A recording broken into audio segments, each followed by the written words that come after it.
he felt fear rising from his feet. He fiercely punched the broken wall. Roland received a secret message from the royal capital. The letter was written by Tassa for Roland and was delivered by the flying messenger.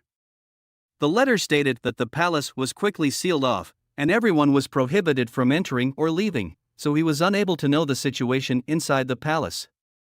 By evening, all the residents knew about the attack on the palace, and everyone was discussing this matter. Coupled with Roland's previous warning, many people even thought that Timothy had already died. The major nobles outside the royal capital showed no movement, and the response from the palace side was also very swift. Tassa believed that Timothy had not died. Tassa informed Roland that he would use this attack to portray it as divine punishment for Timothy's tyrannical acts. Tassa have already collected evidences of Timothy's brutal actions and will start to spread over the next few days and distribute it by the rats. Soon the entire royal capital would know about this. After reading, Roland folded the secret letter and put it into the drawer, letting out a long sigh. If this attack could truly deter Timothy from sending troops, that would be great. The next thing to do is to wait patiently for the witches to return. Just then, Carter pushed open the door of the office. He reported that 2 fleets had arrived at the dock, one being the Margaret merchant fleet and the other being the envoy group Roland had sent to the southern border to recruit refugees. They brought 500 refugees who were undergoing quarantine procedures. Kyle put down the book, repeatedly saying, "So that's how it is." Charles worriedly noted that Kyle hadn't slept all night. Ever since Kyle got this intermediate chemistry book, Kyle hadn't slept for 2 days, practically staying up all night to read through the entire ancient book. He had glanced at it a few times, but the content was too profound and difficult to understand. The chief alchemist's voice showed no signs of fatigue but was rather spirited. He discovered that he knew nothing about this world. He had always thought that alchemy was just alchemy, and everything else had nothing to do with them. But he was wrong. The book from the very beginning tries to link everything together. Everything is composed of the same substance and operates under the same rules. Even the rise and fall of the sun, the blooming and falling of flowers are the same. This rule is so precise that as long as the initial conditions are the same, the results will be exactly the same. Chemistry is just a small part of it. Charles couldn't believe what he heard. This completely overturned his previous understanding. These theories are too elusive and cannot be verified by the naked eye. Kyle also finds it hard to answer the questions raised by Charles, but His Highness have definitely opened up a new door to the truth of the world.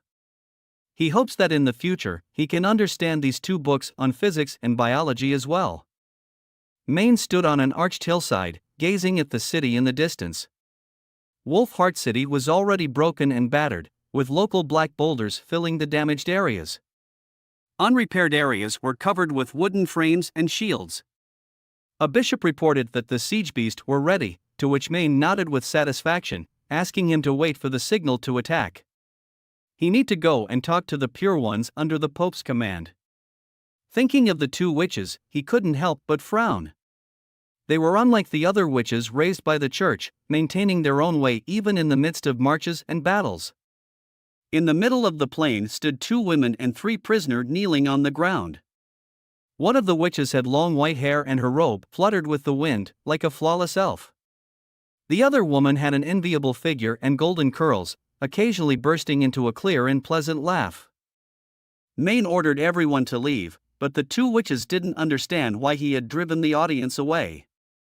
Maine explained that they would soon launch a full-scale attack on Wolf Heart City, and that interrogating the prisoner at this time was pointless. He hoped that they would quickly move to the front line as well. Isabella shrugged and said she couldn't stop Zero, who enjoyed playing the judgment game the most, and wanted Maine to be a spectator for once. Maine maintained a poker face, but he was secretly annoyed.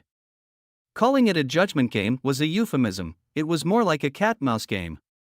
The prisoner had to escape from the area set by the witches or defeat them to stand a chance of survival. A long sword and a light crossbow were placed in front of the prisoner. He picked up the crossbow from the ground and shot at Zero. Regardless of whether he hit her or not, his other hand had already grabbed the long sword, and he swung it forward. But the blade didn't hit anything. When he looked up, he was stunned. The bolt from his crossbow was caught in Zero's mouth. The prisoner's eyes widened, and his hands trembled slightly. In the next second, those seemingly delicate hands grabbed the prisoner's head. With a gentle pull that used his forward momentum against him, a light crack was heard. Then the prisoner fell to the ground.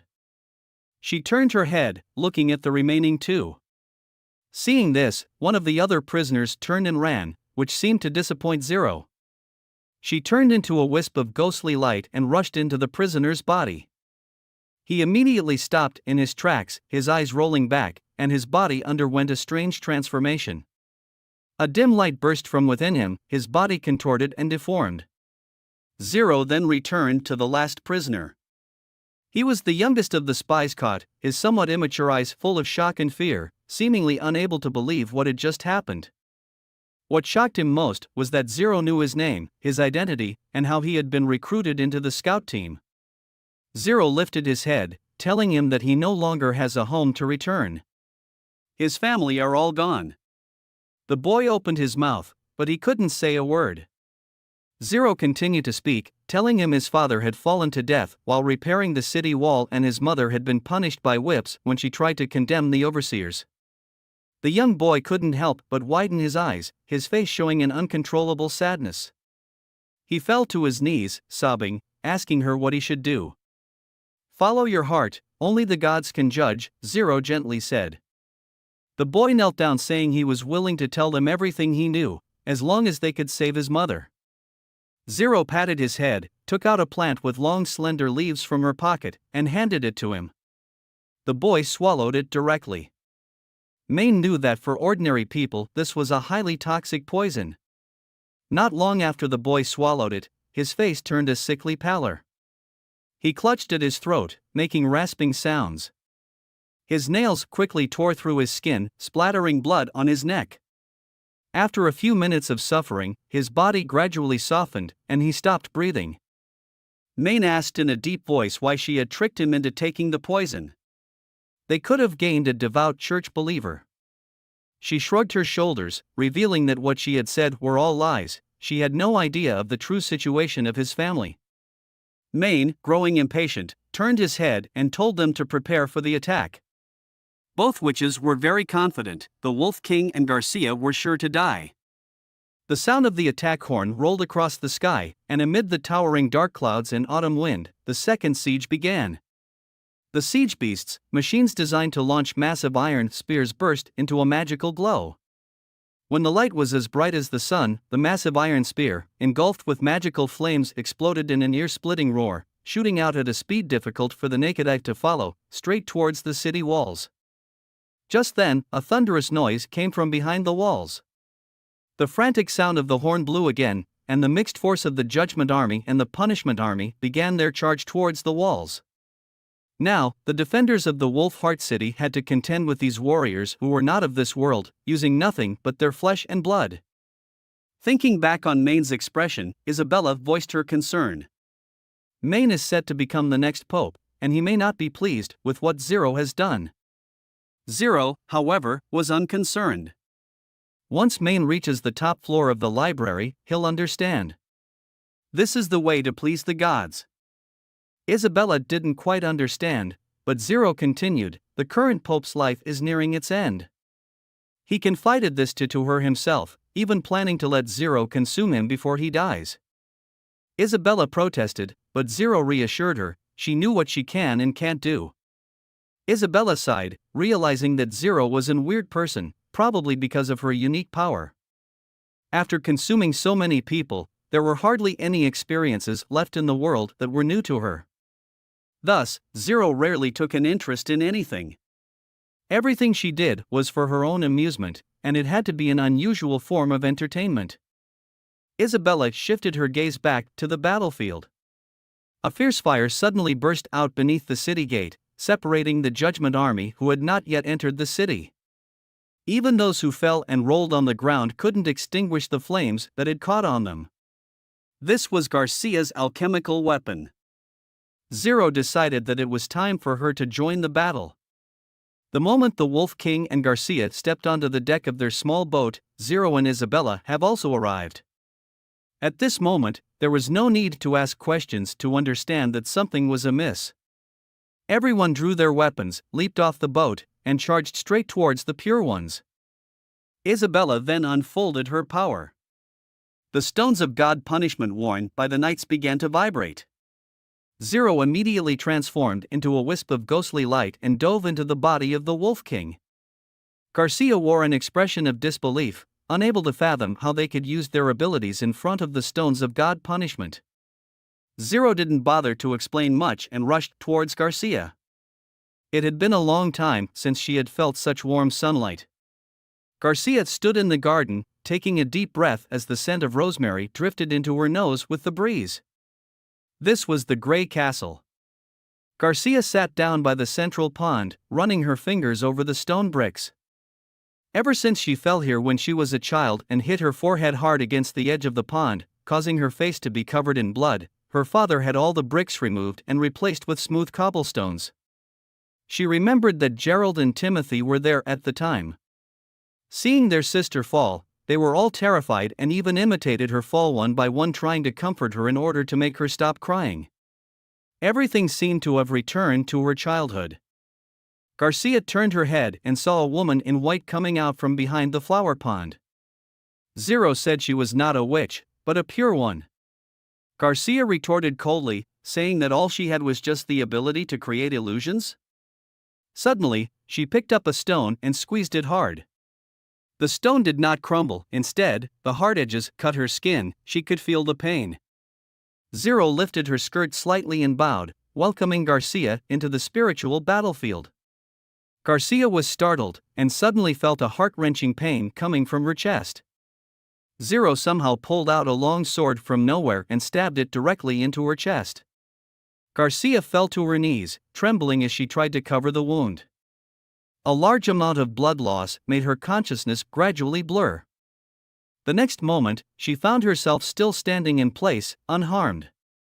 Garcia was gasping heavily, not knowing what had happened. The place that had just been pierced still ached faintly. Lowering her head, there was a large pool of blood splattered in a jet pattern under her feet. Zero explained, "This is the basic rule. The consciousness is not immortal, and the pain brought by each death is real. It will consume mental and physical strength, and when this feeling exceeds the range that one can bear, the real eternal sleep will come. Ordinary people can only endure 3 to 4 deaths, while some strong-willed individuals can endure 7 or 8, she finished, then drew a large sword from behind her again and leaped straight up, slashing towards Garcia. The witch, dressed in a white robe, could not possibly hide such a huge weapon. Were those weapons conjured out of thin air? Her words suddenly flashed through Garcia's mind. This is Garcia's own world. The sword fell, but it did not split Garcia in two. Instead, it hit a large iron shield, the huge rebounding force causing Zero to lose her grip on the sword hilt and fall back several steps. Biting her teeth and sneering, Garcia said, "This is my world," and a handbow suddenly appeared in her hand, raised to fire at the enemy. At the same time, a cross rose behind Zero, trapping her firmly. The arrow instantly sank into Zero's abdomen, and she showed a look of pain. This surprised her. Zero didn't expect Garcia to counterattack so quickly. Garcia then conjured a long spear. Garcia raised her long spear, but an unexpected change occurred before she could react, and she suddenly swapped place with Zero. Moments later, Garcia clutched at her own neck and retreated a couple of steps in confusion. Zero had previously absorbed an extraordinary witch, which gained her powerful abilities. She looked at Garcia with a smile and said, "It's my turn now." In her right hand, Garcia held a shield, and in her left, a sword. For the first time, Garcia truly grasped the dreadfulness of an extraordinary witch. Whether it was speed or strength, Garcia felt a crushing pressure. She gave up on defense. In a flash, a ballista materialized before her. She pulled the trigger, but what was fired was not an iron spear, but a black liquid. Zero was drenched in this dark liquid. Garcia tossed a Molotov at Zero, transforming the witch into a pillar of flame. However, the repeated move proved ineffective. Zero was too fast, and the ballista simply couldn't keep up. Garcia had no choice but to rely on traps to hinder Zero, turning the entire garden into a snowpowder-filled explosive field. After several bouts of combat, Garcia felt her breathing gradually grow heavy. Beads of slid down her forehead. Waves of dizziness assailed her mind, threatening to topple her over. The reborn Zero did not take advantage of the situation to attack. Instead, she clapped her hands. Garcia's performance had already exceeded her expectations. She went on to explain that although they could alter the terrain and environment in this world with their consciousness, energy consumption was much greater than creating weapons or something out of thin air. She knew Garcia must already be feeling severely weak and tired. Garcia took several deep breaths, showing no signs of giving up. After all, she had already slain Zero many times. Garcia didn't believe Zero could outlast her. Zero shook her head. The church had made many preparations for her, from various knowledge and battle techniques to even feeding her the Judgment Army to enhance her abilities. Knowing they would be sacrificed, the Judgment Army resolutely helped to hone Zero's skills. Zero had once devoured an extraordinary witch before, whose power made her tremble. Zero nearly lost in the spiritual world, but in the end, she defeated her with the demon's weapon and gained all of her powers. Though Zero was unable to truly transform into an extraordinary witch or use the powers of other witches she had consumed, she can be considered invincible in the spiritual battlefield. In the past 2 centuries, she couldn't even remember how many people she had devoured. Garcia didn't understand why Zero would reveal so much. What Zero meant to say was that her consciousness was incredibly potent. If measured by death, she could easily withstand hundreds of deaths.